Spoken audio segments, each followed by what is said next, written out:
Aladin dan Jin Lampu Wasiat. Syuh, sekarang waktunya tidur. Mari kita dengarkan cerita tentang Aladin dan Jin Lampu Wasiat. Di sebuah kota yang ramai bernama Agrabah, hiduplah seorang pemuda baik hati bernama Aladin. Dia tidak punya banyak harta, tapi hatinya sekaya emas. Setiap hari, Aladin menjelajahi jalan-jalan sempit di pasar, berbagi sedikit makanan yang dimilikinya dengan anak-anak yang kelaparan. Senyumnya lebih cerah dari matahari pagi. Suatu hari, seorang pria tua misterius dengan jubah gelap mendekatinya. "Aku Tuan Serakah," katanya dengan suara berbisik. "Aku melihat kebaikan di dalam dirimu, nak. Maukah kamu membantuku mengambil sesuatu dan aku akan membuatmu kaya raya?"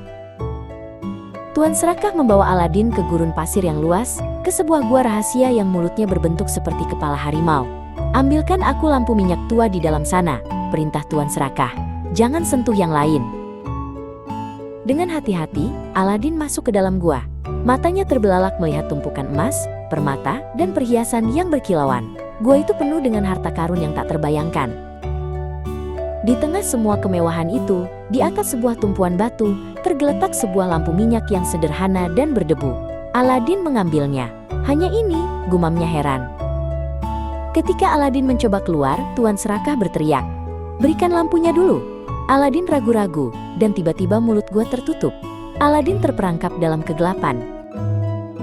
Sambil duduk dalam gelap, Aladin mencoba membersihkan debu dari lampu itu. Tanpa sengaja, ia menggosoknya. Tiba-tiba, lampu itu bergetar dan bersinar terang.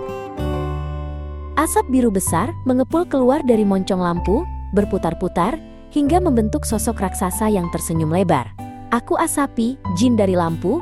Tuan baruku, apa permintaan pertamamu?" Aladin tidak bisa berkata-kata. Setelah beberapa saat, dia tergagap. "Permintaan? Aku hanya ingin keluar dari gua ini." "Permintaanmu adalah perintahku," seru Asapi.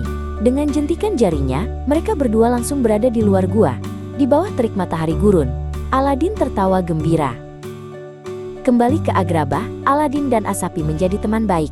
Asapi bisa mengubah dirinya menjadi sekecil kucing atau setinggi istana. Mereka bermain dan tertawa bersama sepanjang hari.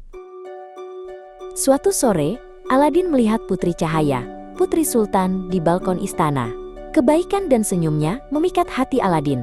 "Asapi," kata Aladin, "aku ingin bertemu dengannya. Jadikan aku seorang pangeran."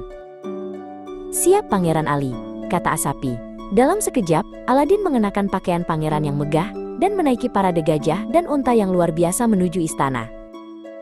Putri Cahaya terkesan bukan oleh kekayaan Pangeran Ali, tetapi oleh kebaikan hatinya yang tulus saat dia berbicara dengan para pelayan dan bermain dengan anak-anak di taman istana. "Kamu berbeda dari pangeran lainnya," kata Putri Cahaya sambil tersenyum. "Kamu punya hati yang baik." Aladin merasa pipinya memerah.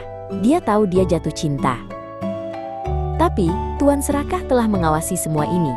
Dengan menyamar sebagai pedagang tua, dia menipu Putri Cahaya untuk menukar lampu baru dengan lampu tua milik Aladin. Begitu mendapatkan lampu, Tuan Serakah menggosoknya. "Asapi," raungnya. "Permintaan pertamaku, jadikan aku penyihir terhebat di dunia. Permintaan keduaku, jadikan aku sultan." Istana pun melayang ke puncak gunung yang tandus. Aladin, dengan kecerdikannya, menyelinap kembali ke istana. "Kamu penyihir terhebat," kata Aladin pada Tuan Serakah. "Tapi jin jauh lebih kuat." Ego Tuan Serakah terusik. "Kalau begitu, aku ingin menjadi jin yang paling kuat di alam semesta," teriaknya. Asapi dengan sedih mengabulkan permintaan itu. Tuan Serakah berubah menjadi jin merah raksasa. Tetapi kekuatannya yang besar datang dengan sebuah harga. Dia tersedot ke dalam lampu hitam baru, terperangkap selamanya. Aladin menggunakan permintaan terakhirnya untuk membebaskan Asapi. Akhirnya, mereka semua hidup bahagia. Kalau kamu suka cerita anak anjing ini, tolong bantu like dan subscribe ya.